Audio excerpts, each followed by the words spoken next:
I mean, I can be really happy sometimes and joyful, but sometimes, I'm just having a bad day. What do you tell those people?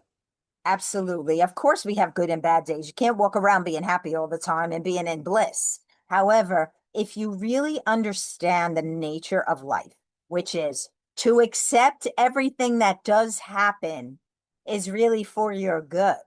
So, not to judge the things that occur, but to live in this acceptance of saying, okay, this happened. Now, what do I do? And it kind of clears the mind of like feeling that heaviness, like it's the worst thing that happened in the world, because everything that does happen is for our good.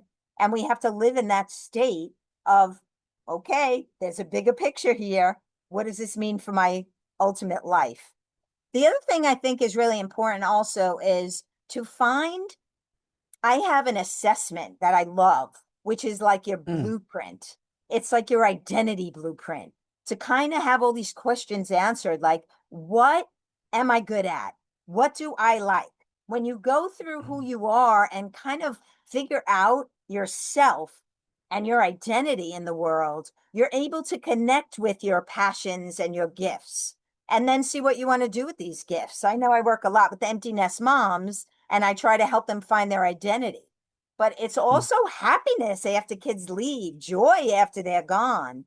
But to really kind of connect with yourself and find your own identity and what fills you up and lights you up is the most important thing. Wow, no, that's interesting. So it sounds to me that you're telling people it's kind of like the stories we tell ourselves, right? Change the stories. Is that a good example? 100%. It's always the story we tell ourselves. And we go through life living like something happened. We make up a story about it. We live like that story is real and it's all made up. So when you really start to look at your life is actually a made up story.